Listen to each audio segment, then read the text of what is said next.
भगवते वासुदेवाय। Om ओम नमो Namo भगवते Bhagavate वासुदेवाय। Vasudevaya. ओम नमो भगवते वासुदेवाय।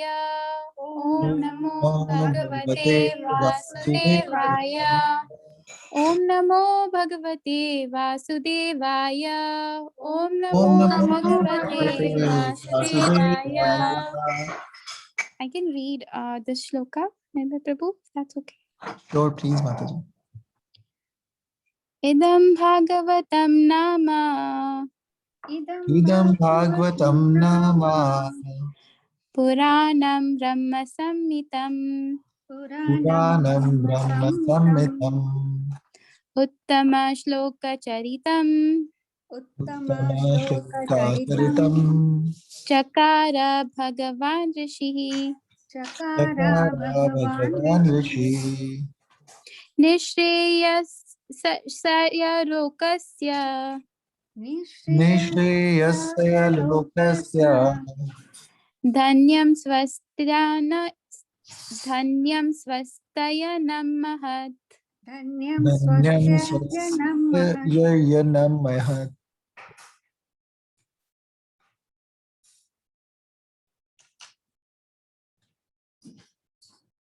I can read the translation, if that's okay. So, translation. This Srimad Bhagavatam is the literary incarnation of God, and it is compiled by Srila Vyasadeva, the incarnation of God. It is meant for the ultimate good of all people, and it is all successful, all blissful, and all perfect. Hare Krishna.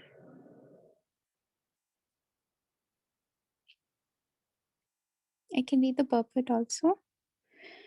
Lord Sri Chaitanya Mahaprabhu declared that Srimad Bhagavatam is the spotless sound representation of all Vedic knowledge and history.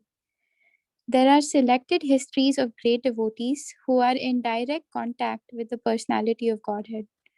Srimad Bhagavatam is the literary incarnation of Lord Sri Krishna and is therefore non-different from him. Srimad Bhagavatam should be worshipped as respectfully as we worship the Lord. Thereby, we can derive the ultimate blessings of the Lord through its careful and patient study. As God is all light, all bliss, and all perfection, so also is Srimad Bhagavatam.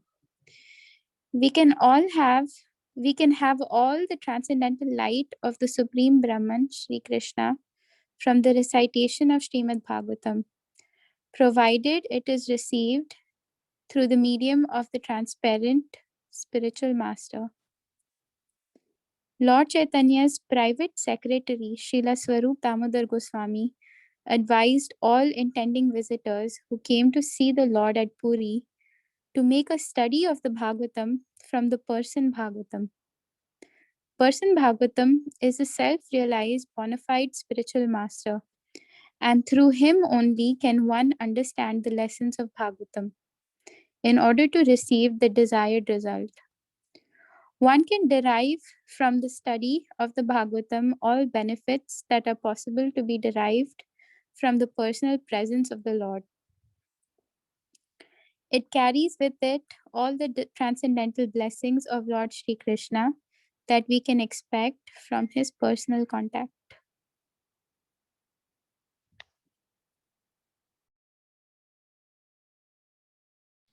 Thank you, Mataji. Please summarize also for us, if possible. I will try, Prabhuji. So,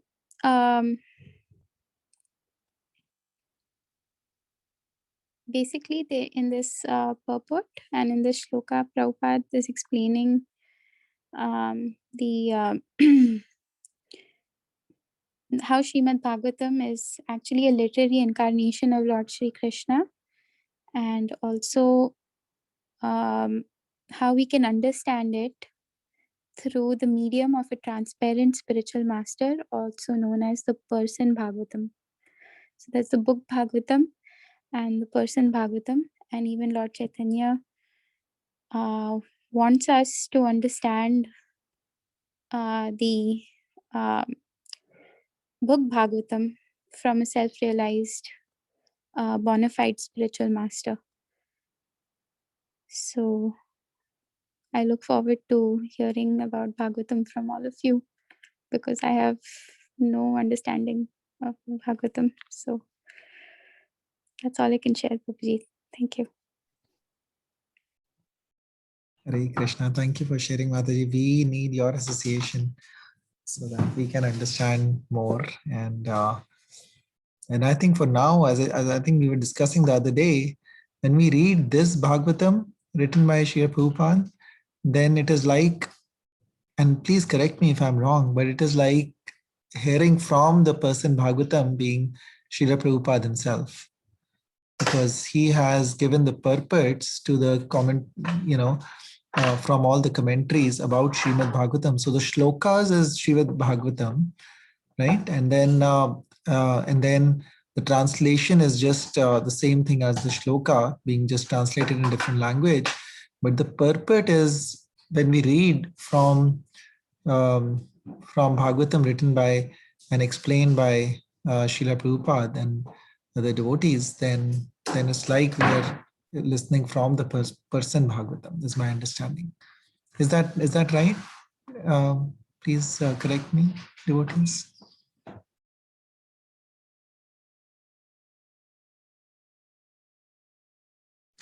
Yes, Guruji, that's very much true. Once Srila Prabhupada, one of the disciples of Srila Prabhupada, he said, Prabhupada, I got a dream. And in that dream, Krishna was speaking the Bhagavad Gita. And then, suddenly I saw the scene changed. And instead of Krishna, it was you speaking the Bhagavad Gita to me. So, what to... he expressed that to Prabhupada. And Prabhupada said, actually, you have seen it correctly. When one sees the scriptures and learns them from the Guru, then it has the same potency of hearing it directly from Krishna. So when we hear it from Srila Prabhupada's commentary and read it, that has the same impact. And of course, we need personal guidance and personal understanding also, for which it is recommended. Prabhupada always recommends under the guidance, and therefore we take shelter of Guru, who can further refine our understanding and make it perfect, so that the Guru basically trains the disciple to engaging in loving service of Krishna, and he offers us to Krishna. So very nicely you explained it, Prabhu. Thank you.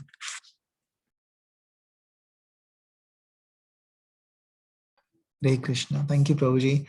Any other devotees have any comments about this? So this is beautiful glorification of the Srimad Bhagavatam, just like Mataji explained. So there, if somebody asks what is Bhagavatam, I think this is a good shloka for us. I didn't know about it, but it talks about glorification of the Bhagavatam.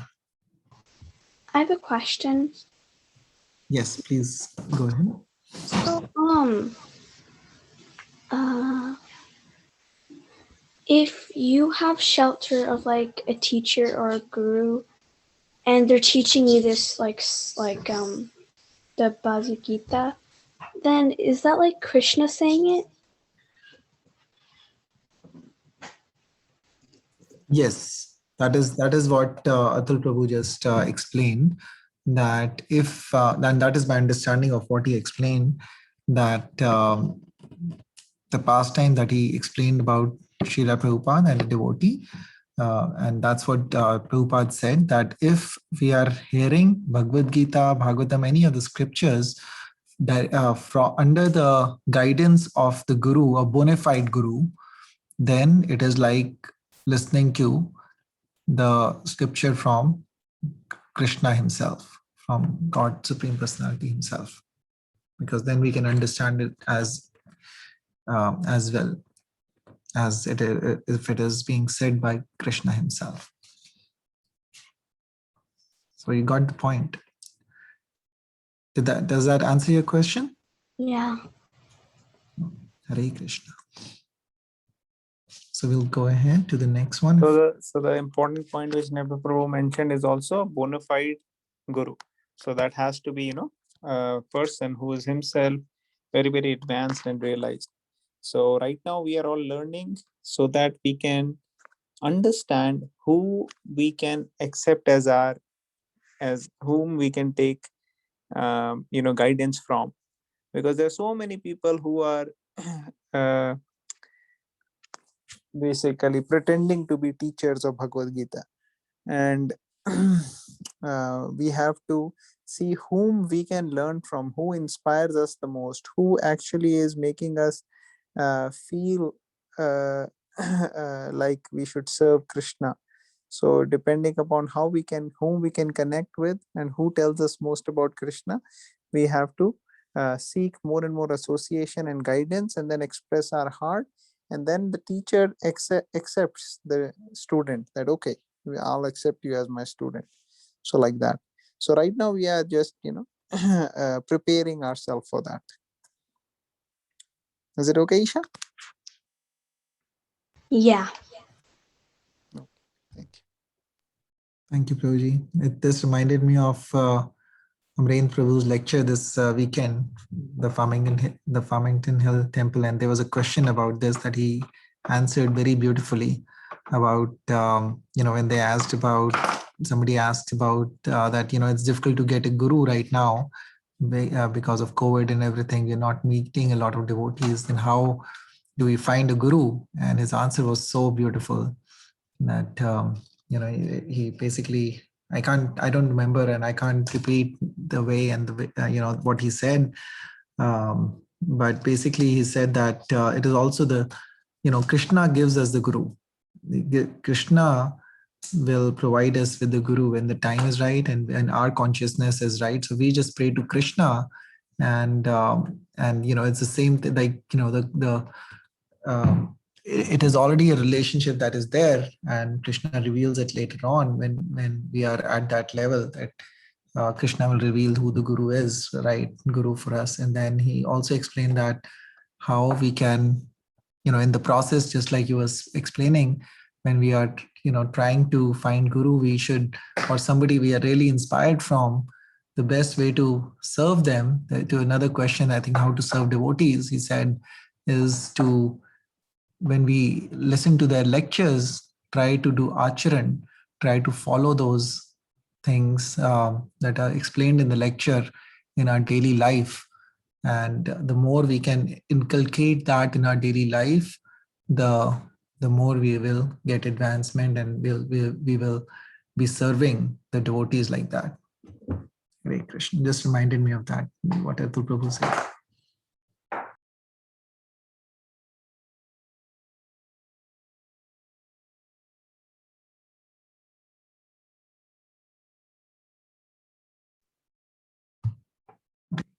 Anybody wants to read the next shloka?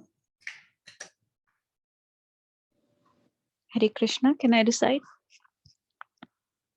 Sure. Tad idam grayamasa Tadidam grahayamasa Masa Sutam Atmavatam Varam Sutam Sutam Atmavatam Atmavatam Varam Sarva Vedeti Hasanam Sarva Vedeti Vedeti Hasanam Hasanam Saram Saram Samudritam Saram Saram Saram Saram Samudritam. Samudritam. Translation: Sri Vyasadev delivered it to his son, who is the most respected among the self-realized, after extracting the cream of all Vedic literatures and histories of the universe. Purport: Men with a poor fund of knowledge only accept the history of the world from the time of Buddha or since 600 BC, and prior to this period, all histories mentioned in the scriptures are calculated by them to be only imaginary stories. That is not a fact. All the stories mentioned in the Puranas and Mahabharata, etc., are actual histories, not only of this planet, but also of millions of other planets within the universe.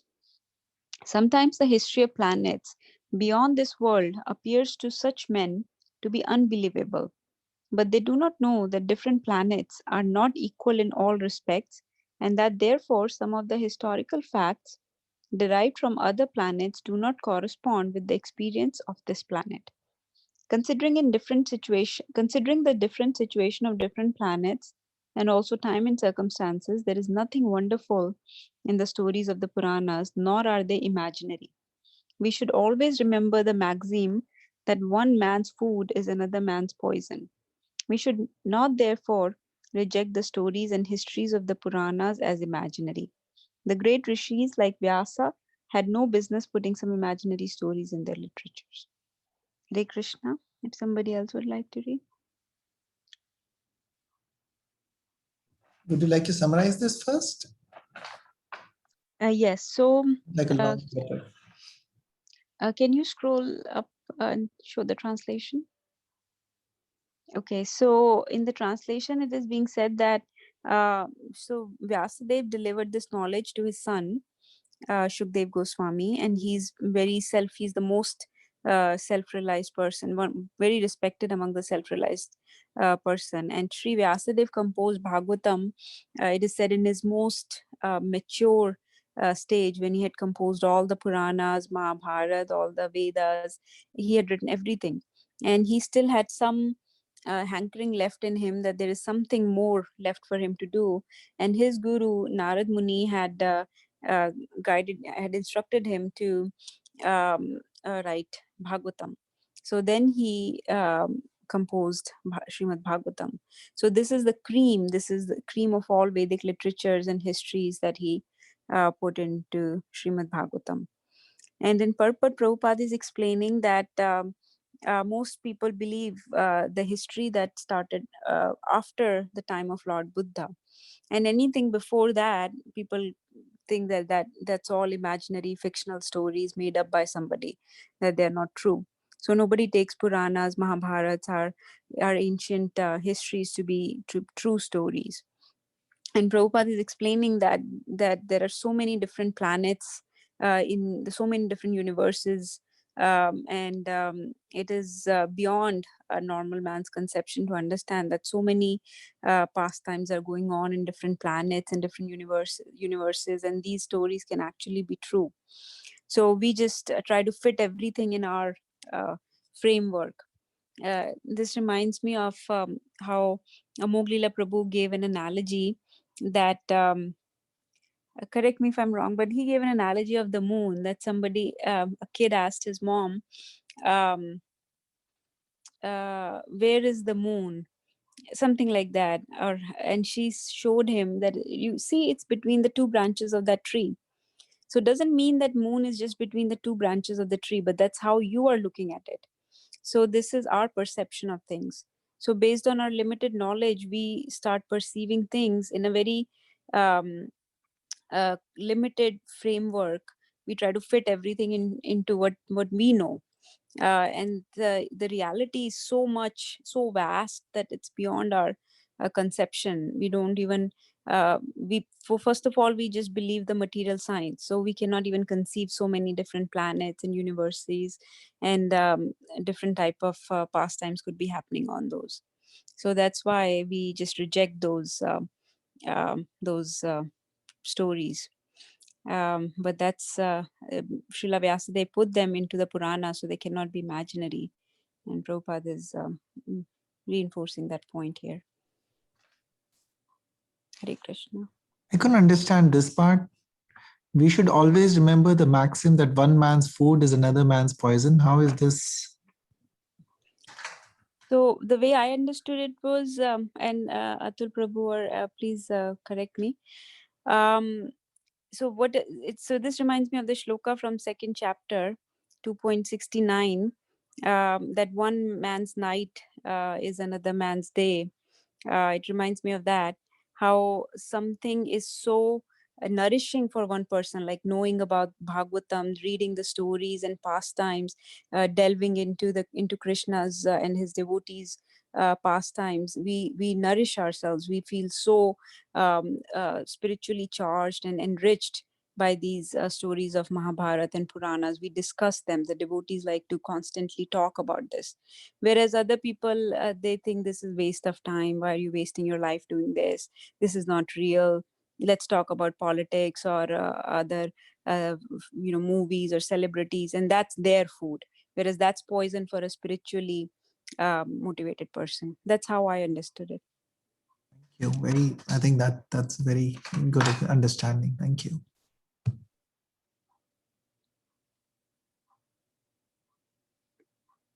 Prabhuji, please share and correct if anything different. Mataji, you shared very beautifully. Excellent. Amazing. One thing I was going to share is different people's perspective.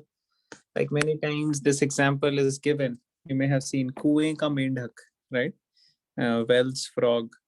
So many books, like previously, I've read other books also, Swami Vivekananda and then others. And this, even he gives this example, and Prabhupada also gives this example of how people, when they have not experienced something, their acceptance level may not be as much. But once they have experienced, then it changes.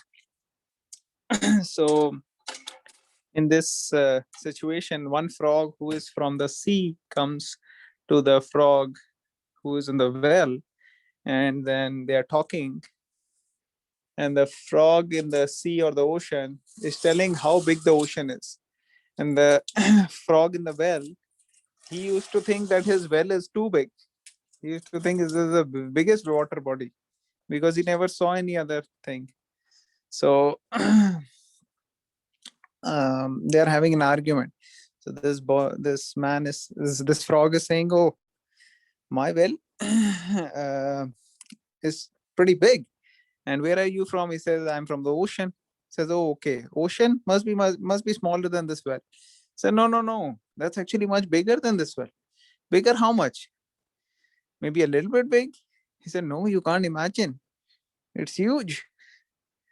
He said, "Okay, maybe twice than my well size." So the thing is, he has never seen the ocean, so he's just imagining, and he can't even do that. So he's thinking, no, you're lying. Then it cannot be such a thing. I've never seen. I've been here for years. I've never seen such a thing. So that's what happens when people argue. They are coming from different perspectives, different ideas, different things. And one person thinks, "Arey, ye to obvious hai." And the other person thinks something else is obvious. So for both people, different things are obvious, and obviously leads to an argument or disagreement. Uh, of course, here the point is that the scientists are, for example, looking for life, but how they are looking is they are saying, "Oh, which planet can have water, which planet can have carbon, which planet can have, methane." Different things they're trying to figure out, which will give them the sign that life is present. But that is only because in their experience, they have not seen any life without water. But that's not the case. That's not a prerequisite. That you are thinking because you only experienced it, but that doesn't necessarily need to happen. Life can happen in so many different ways. So that is Prabhupada's point here. And then Prabhupada is mentioning that there are so many things mentioned in the scriptures. We are seeing the world only in the matter of the last 100, 200 years, whatever has happened. But there have been millions of years which has gone by. If you see our time period, very, very small. Whatever happens during this time period may be so much different than what would have happened in the past, or what will happen in the future, or what will happen in other places. So like that, Prabhupada basically is mentioning this. And of course, one man's food, another man's poison means people are looking at the same thing from different perspectives, depending upon what body they have, what conditioning they have, what situation they have. So they are seeing the reality in so many different ways. So those were some thoughts coming to my mind. Thank you. Yes, Prabhuji, thank you. Thanks for sharing. Anyone else wants to mention anything or anything, any realizations or thoughts, questions? Okay, we'll keep reading then. Anyone wants to read from here?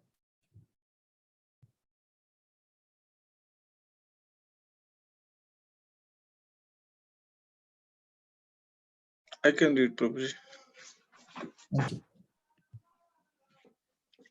In the Srimad Bhagavatam, historical facts selected from the histories of the different planets have been depicted.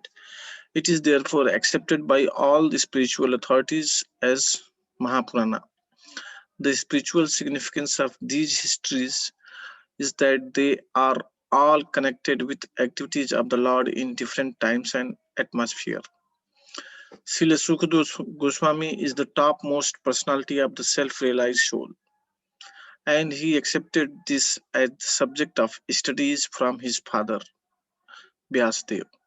Srila Vyasadeva is the great authority, and the subject matter of Srimad Bhagavatam being so important, he delivered the message first to his great son, Srila Sukadeva Goswami. It is compared to the cream of the milk. Vedic literature is like the milk ocean of knowledge.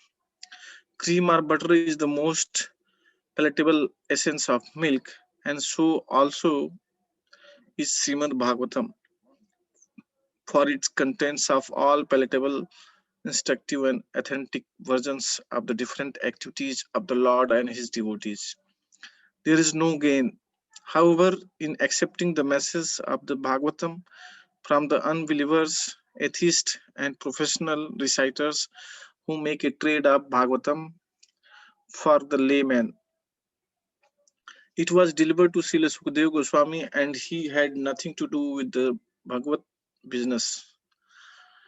He did not have to maintain family expenses by such trade.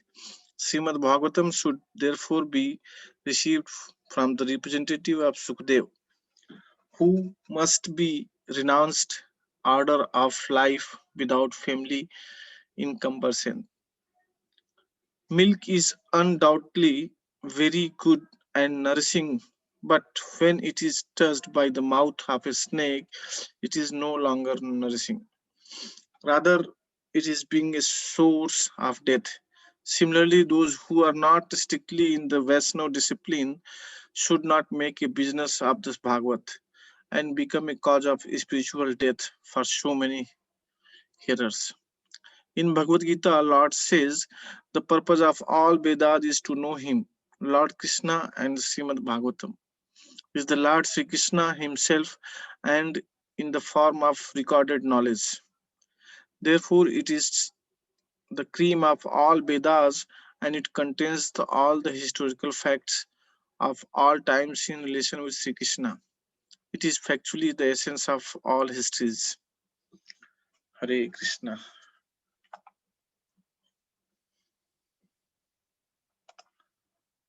Hare Krishna, Prabhuji, please summarize also. Yes, here it is. I mean, this is very well explained, like about the Sukadeva Goswami and Sri Vyasdev, and they are saying that why it has been explained to the Srila Sukadeva Goswami by his father Sri Vyasdev, because he is the ultimate most knowledgeable, and like he has given the analogy of the milk and oceans and creams and butters, that like which is the essence. Creams and butters are the essence. Then after we have to give the worthy person. So then Sukadeva Goswami, why it has been given? Because he is the most worthy person at that moment. He did all the analysis to Vyasdev, and he explained to Srimad Bhagavatam to Sukadeva Goswami. And it has been explained like we should not Like so many Mayavadi philosophies are there. People do so many business. They do so much magics. They will fly in the air and all the black magics. So we should not use Srimad Bhagavatam or Bhagavad Gita for the sake of their material benefit. If you are going to do that, then like the example of snake, you are going to spoil so many uh, people in public who's innocent people. Then this is very harmful and you are going to get the credit for that. Then ultimately you are going to suffer. Then that's what this is saying, that this is the cream of all the Vedas and contains the all the historical facts of all the times with this Krishna. So if you are saying anything to Krishna by knowingly or unknowingly, then you have to have some karmic reaction. कुछ लोग, I mean, some people say so many things about the Krishna, mazak mein, I mean, just for the sake of fun. Even though you are going to get the karmic reaction for that, either you are knower or you don't know even. If you know, you are doing by, I mean, you are going, and if you don't know, you are doing by ignorance, even though you are going to get the reaction for that. So this is the fact. This is not the history. That's what it means. That Prabhuji. Over to you, Prabhuji.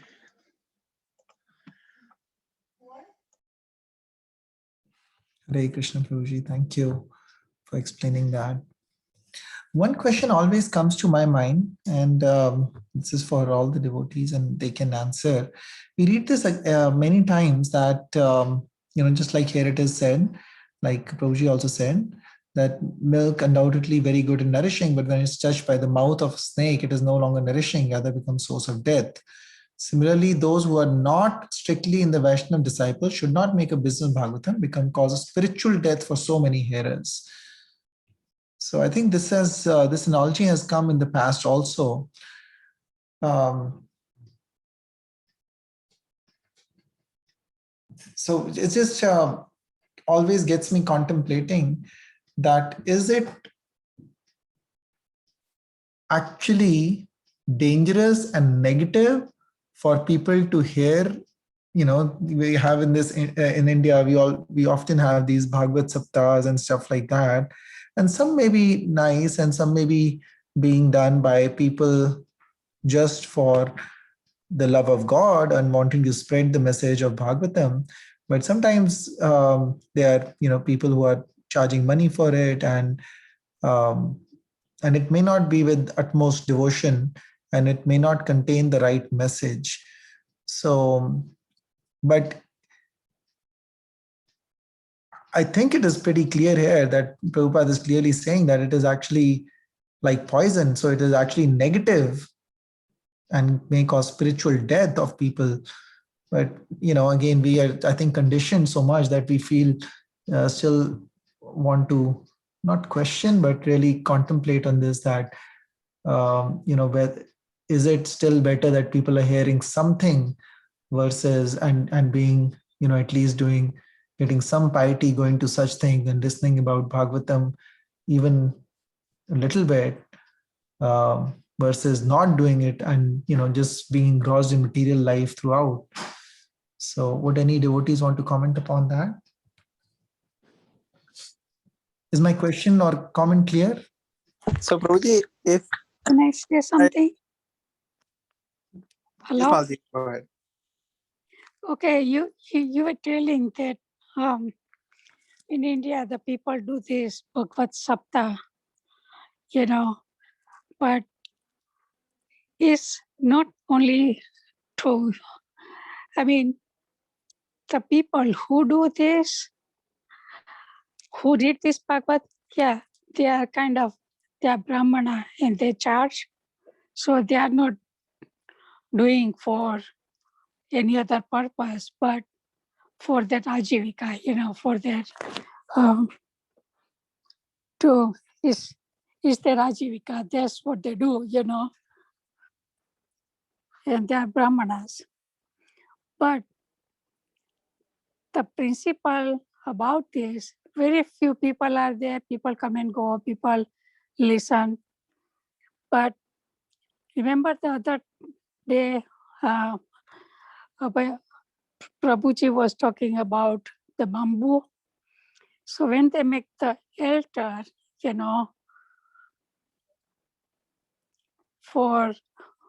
to do the sapta or Bhagavad Katha, those are made from the bamboo.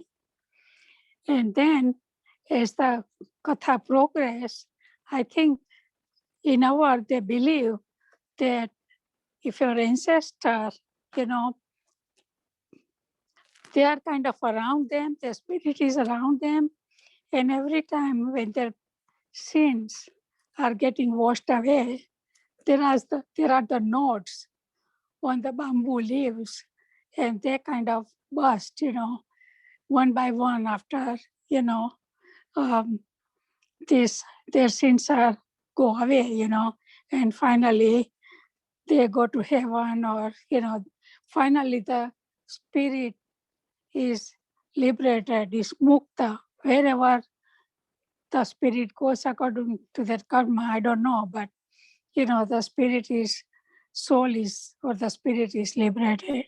So it's for the both purpose. It's for the ancestor who died, and it's for the people who want to listen to. So I just wanted to put my few words in. Hare Krishna. Thank you, Mataji. I think Atul Prabhu and Natasha both want to share something. So please go ahead. Yes, Mataji, you go first. Hare Krishna. So this is what I understand.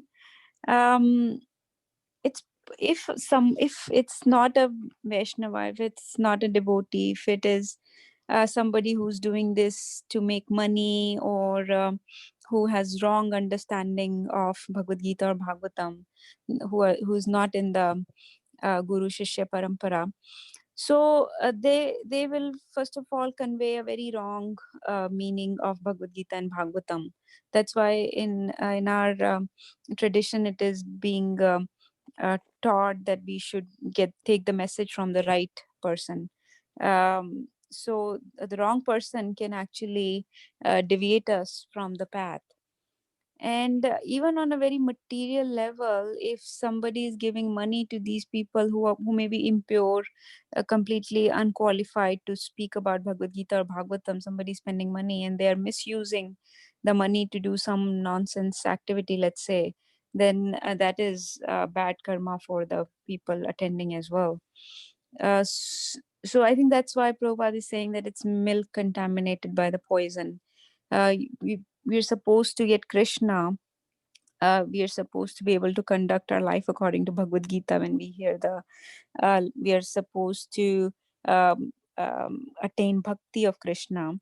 And if it's not accomplishing those tasks, then a person may actually fall off from the spiritual path that they wanted to start. So wrong people can completely take you away from Krishna. And I think that's my understanding. Thank you. Mm-hmm. Thank you.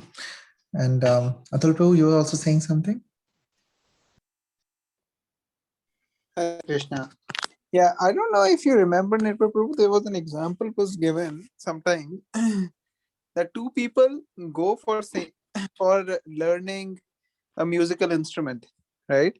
And the one boy says, do you know how to play the mridanga? No. Have you ever played? So no. He says, okay.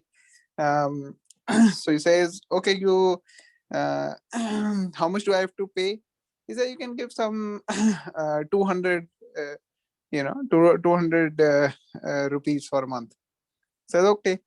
And then the next person goes and he says, have you learned mridanga? He says, little bit I have learned. I know a little. So he says, okay, how much should I pay? He says 400 rupees for you. Says, okay, 400. So somebody was witnessing this. So this person says, oh, that boy came, he didn't know anything about mridanga. He said only 200 rupees. This boy, he came, he said, I know Mridanga. I learned from this person or whatever. And you said 400. So yes, because the one who doesn't know, I can nicely teach him. He will understand from the beginning and it will be very smooth.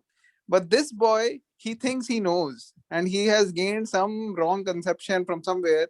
So first I have to make him unlearn that.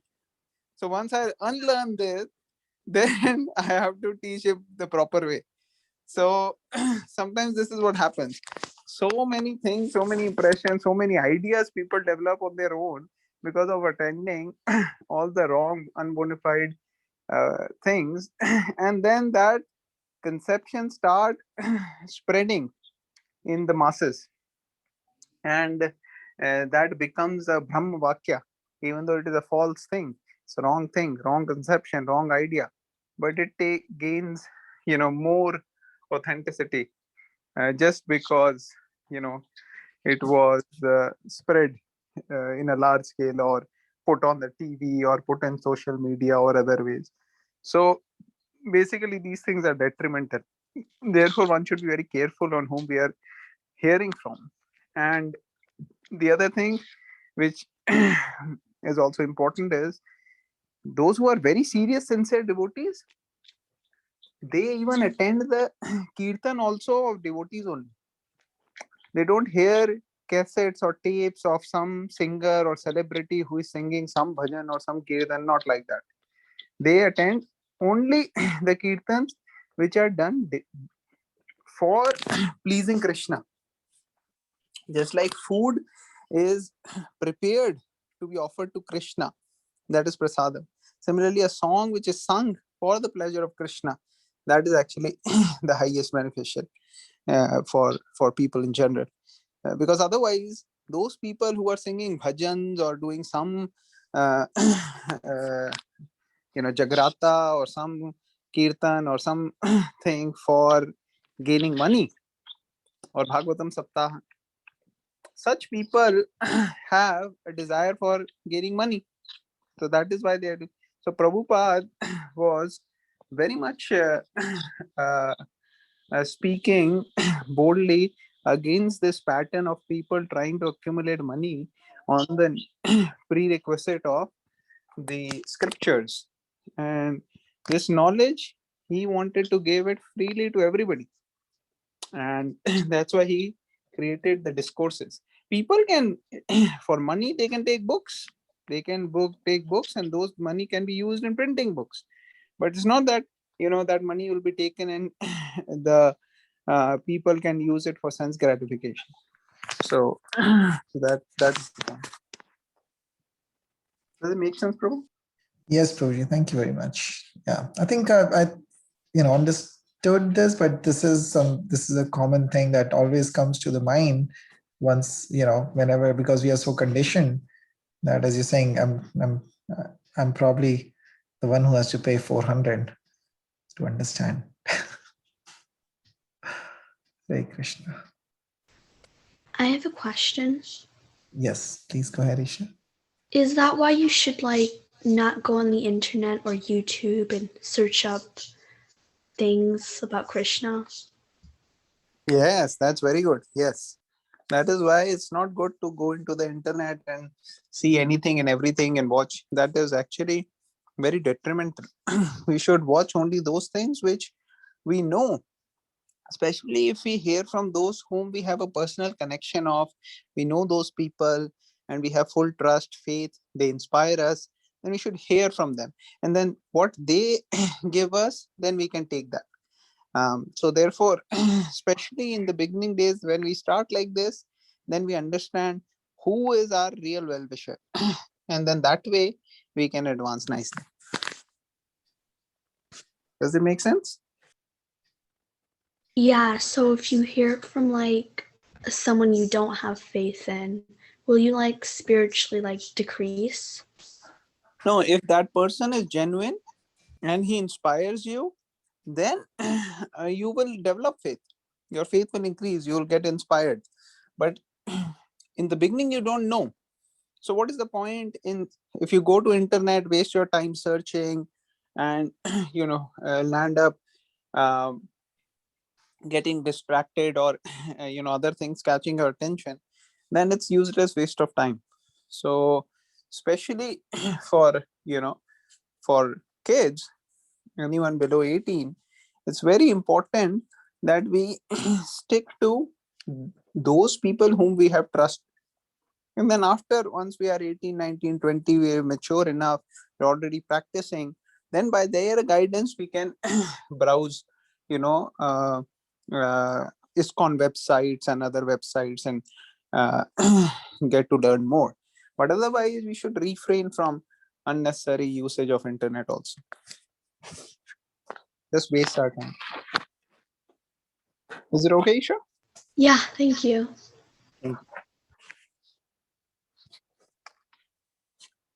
Okay, thank you all devotees, and thank you for participation. Any other comments or realizations or questions before we end today's session? I had a quick question. Actually, it's related to the analogy Prabhu gave about having to unlearn something and learning again. And so it seems that it's better to start without any, like a clean slate, no previous, marks on it, right? And I was thinking about this before. um, it is said about demigod worship and other rituals that people follow, like as part of their family traditions, or some devi devta they worship as part of growing up, as part of their family traditions. So demigods are supposed to connect you to Bhagwan. They ultimately lead you towards Krishna's um, devotion. But when people are conditioned for many years doing those rituals, praying to that demigod, even when they come to Krishna Bhakti, it's very difficult to give up those rituals. On the other hand, somebody who has had none of those family traditions, no such rituals they ever followed, no Devi Devta worship. If they come into bhakti, they can just commit themselves to Krishna's bhakti.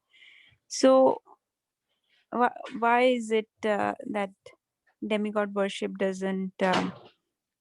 um, doesn't dovetail with Krishna's path so easily, whereas somebody who has had no connection in this regard, or maybe even in mode of ignorance and passion and not following any kind of tradition, may be able to take it up easily? I often wonder about this. So Mataji, here the point is not that demigods necessarily have to take us to Krishna.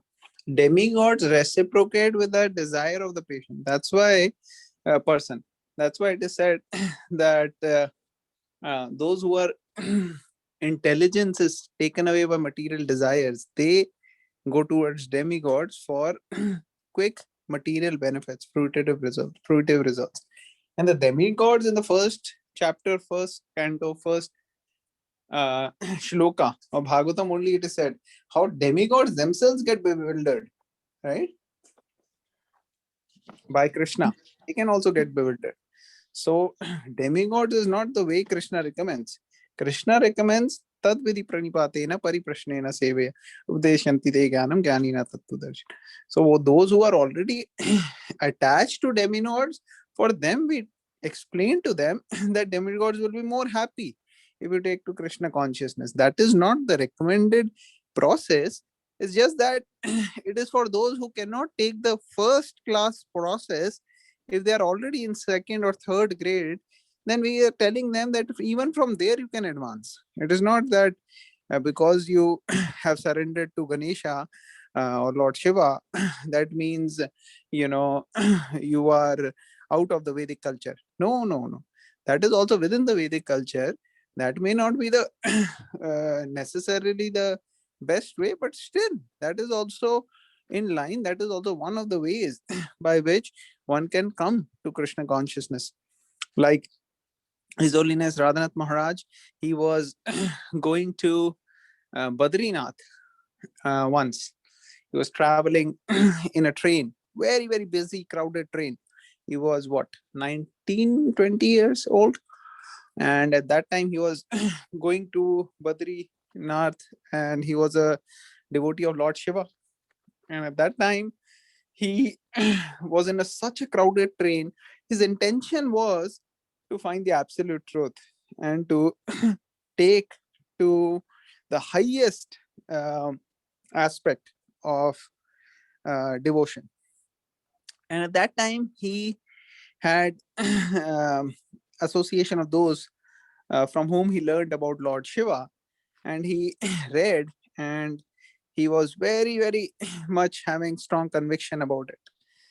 So as he was in this train, very, very crowded train, for a long time, the train was jam packed and it was stopping at so many places, and they were all inside. They were not able to even have space to get out.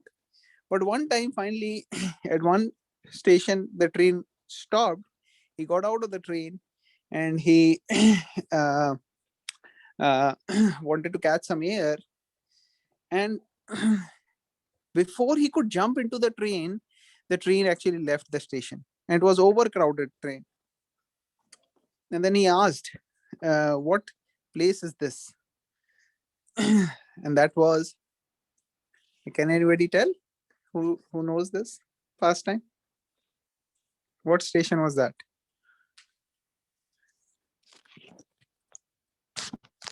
Anybody heard of this? Nobody heard of this? No, Prabhuji. So that station was actually Mathura. He asked somebody. That was the Mathura station. And on inquiring, he got to know it is the day of Krishna's appearance, Janmashtami. So on the day of Janmashtami, he was there in Vrindavan, not by his plan, but by Krishna's arrangement. And he finally visited the birthplace of the Lord on that day. And then he walked from Mathura to Vrindavan.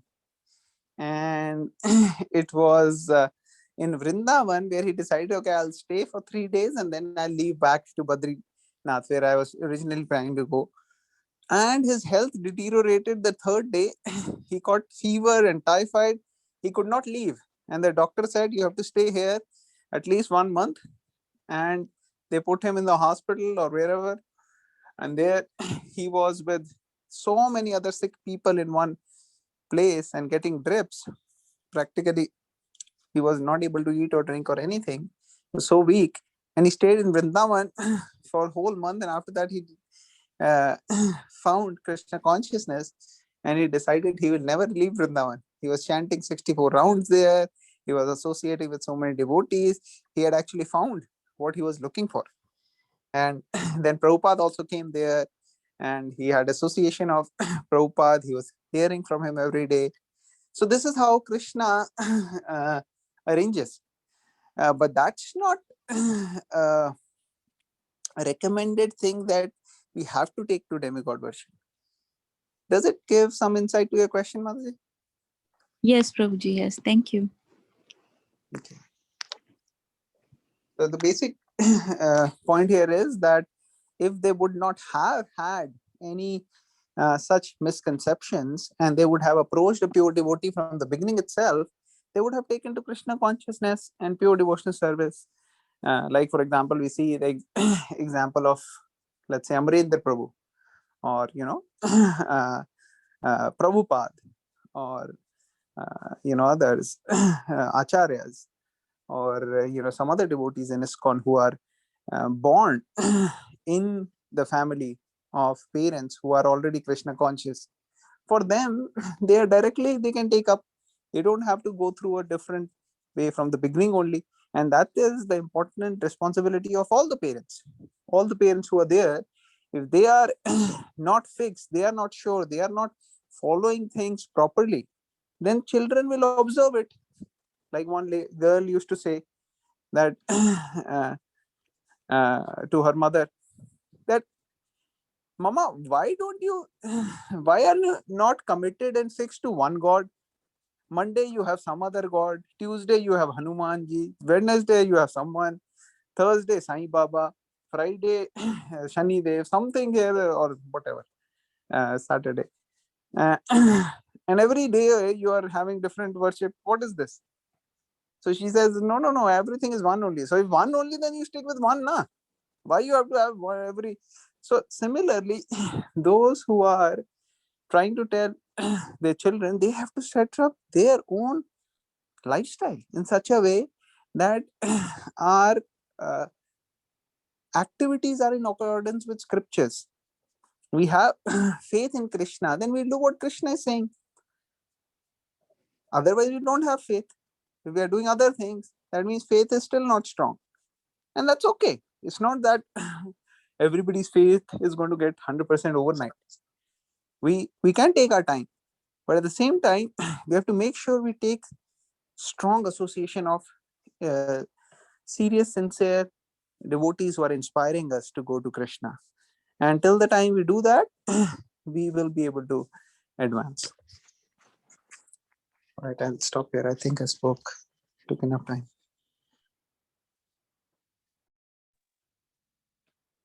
Nirpay Prabhu, over to you. Hare Krishna, Prabhuji. I think we will end the conference today. It's a little bit late. I think we went a little bit over time. But thank you for sharing, Prabhuji. And thank you for the nice discussion to all the devotees. So we'll meet tomorrow then again. Yes, Prabhuji. Thank you so much. Good morning for Japa. Yes. So, Srimad Bhagavatam ki jai. Srila Jai. Prabhupada. Jai. Vancha Patarupisha Pasindubhya Vijaya Patna Namba Vaishnavyo Namaha.